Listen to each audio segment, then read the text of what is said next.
ನಟಿ ರಮ್ಯಾಗೆ ಅಶ್ಲೀಲವಾಗಿ ಮೆಸೇಜ್ ಮಾಡಿದ ಕೇಸ್ ಪ್ರಕರಣಕ್ಕೆ ಸಂಬಂಧಿಸಿದಂತೆ ಇಬ್ಬರ ಬಂಧನದ ಜೊತೆಗೆ 11 ಮಂದಿಯ ತೀವ್ರ ವಿಚಾರಣೆಯನ್ನು ನಡೆಸಲಾಗ್ತಾ ಇದೆ.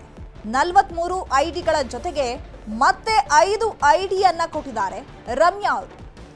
ನಟಿ ರಮ್ಯಾಗೆ ಅಶ್ಲೀಲವಾಗಿ ಮೆಸೇಜ್ ಮಾಡಿದಂತಹ ವಿಚಾರಕ್ಕೆ ಸಂಬಂಧಪಟ್ಟಂತೆ ಈಗ ಅವರು ಹೋಗಿ ಕಂಪ್ಲೇಂಟ್ ಅನ್ನು ಕೊಟ್ಟಿದ್ರು. ಹಾಗಾಗಿ ಅಧಿಕಾರಿಗಳು ತನಿಖೆಯನ್ನ ಮಾಡ್ತಾ ಇದ್ದಾರೆ.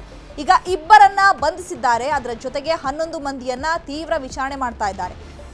ಟೋಟಲಿ ಅವರು 43 ಐಡಿಗಳ ಜೊತೆಗೆ ಮತ್ತೆ ಈಗ 5 ಐಡಿಯನ್ನ ಕೂಡ ಕೊಟ್ಟಿದ್ದಾರೆ. ರಮ್ಯಾ 5 IP ಅಡ್ರೆಸ್ ನೀಡುವಂತೆ ಇನ್ಸ್ಟಾಗೆ ಸಿಸಿಬಿ ಪತ್ರವನ್ನ ಬರೆದಿದೆ. ಸಿಸಿಬಿಗೆ 2 ದಿನದಲ್ಲಿ ಇನ್ಸ್ಟಾದಿಂದ ಉತ್ತರ ನೀಡುವಂತಹ ಸಾಧ್ಯತೆ ಕೂಡ ಇದೆ. ಎಲ್ಲ 48 ಅಡ್ಮಿನ್ಗಳ ಮೇಲೆ ಕಠಿಣ ಕ್ರಮಕ್ಕೆ ಸಿದ್ಧತೆಯನ್ನು ಸಹ ಮಾಡಲಾಗಿದೆ. ತನಿಖೆ ಶುರುವಾಗ್ತಾ ಇದ್ದಂತೆ ಕೆಲವರ ಐಡಿ ಪೇಜ್ ಡಿಲೀಟ್ ಆಗಿದೆ. ಅರೆಸ್ಟ್ ಆದ ಇಬ್ಬರು ಕೋಲಾರ ಹಾಗೂ ಚಿತ್ರದುರ್ಗದವರು ಅಂತ ಗೊತ್ತಾಗಿದೆ.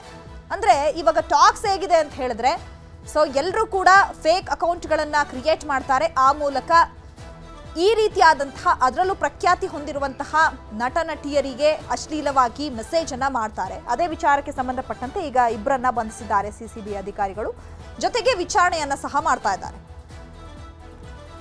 ಪಿಜಿ ಮಾಲೀಕನ ವಿರುದ್ಧ ಅತ್ಯಾಚಾರ ಆರೋಪ ಕೇಳಿ ಬಂದಿದೆ. ಪಿಜಿಯಲ್ಲಿದ್ದ ಯುವತಿ ಮೇಲೆ ರೇಪ್ ಮಾಡಲಾಗಿದೆ ಅನ್ನುವಂತಹ ಆರೋಪ ಕೇಳಿ ಬರ್ತಾ ಇದೆ. ಬೆಂಗಳೂರಿನ ಸೋಲದೇವನಹಳ್ಳಿಯಲ್ಲಿ ಈ ಘಟನೆ ನಡೆದಿರೋದು.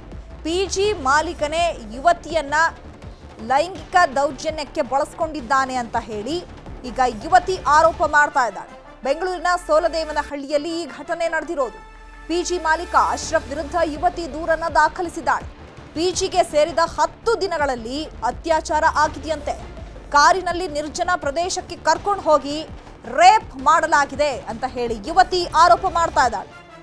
ಜುಲೈ 31ರ ರಾತ್ರಿ ಘಟನೆ ನಡೆದಿದೆ ಅಂತ ಹೇಳಿ ಯುವತಿ ದೂರಿನಲ್ಲಿ ಉಲ್ಲೇಖ ಮಾಡಿದ್ದಾಳೆ. ಸೋಲದೇವನಹಳ್ಳಿ ಠಾಣೆಯಲ್ಲಿ ದೂರು ದಾಖಲಾಗಿದೆ. ಆರೋಪಿ ಅಶ್ರಫ್ನನ್ನ ಪೊಲೀಸರು ಈಗ ಬಂಧಿಸಿದ್ದಾರೆ. ಈಕೆ ಎಷ್ಟು ದಿನಗಳಿಂದ ಆ ಪಿಜಿಲಿ ಇದ್ಲು, ಎಷ್ಟು ದಿನದ ಬಳಿಕ ಆ ಯುವತಿ ಮೇಲೆ ಈತ ಅತ್ಯಾಚಾರವನ್ನ ಎಸಗಿದ್ದಾನೆ, ಈತನಿಗೂ ಆಕೆಗೂ ಏನ್ ಸಂಬಂಧ, ಎಲ್ಲವನ್ನ ಈಗ ಪೊಲೀಸರು ಕಲೆ ಹಾಕ್ತಾ ಇದ್ದಾರೆ. ಸದ್ಯಕ್ಕೆ ಅಶ್ರಫ್ನನ್ನ ಪೊಲೀಸರು ಬಂಧಿಸಿದ್ದಾರೆ, ವಿಚಾರಣೆಗೆ ಒಳಪಡಿಸಿದ್ದಾರೆ. ಆಕೆ ಹೇಳ್ತಾ ಇರೋದು, ನಾನು ಪಿಜಿಗೆ ಸೇರ್ಕೊಂಡಂತಹ 10 ದಿನದ ಬಳಿಕ ನನ್ನ ಮೇಲೆ ರೇಪ್ ಆಗಿದೆ. ಪಿಜಿ ಮಾಲೀಕ ಅಶ್ರಫೇ ನನ್ನನ್ನು ಇದಕ್ಕೆ ಬಳಸ್ಕೊಂಡಿದ್ದಾನೆ, ಲೈಂಗಿಕ ದೌರ್ಜನ್ಯವನ್ನ ಎಸಗಿದ್ದಾನೆ ಅಂತ ಹೇಳಿ ಯುವತಿ ದೂರಿನಲ್ಲಿ ಉಲ್ಲೇಖ ಮಾಡಿದ್ದಾಳೆ.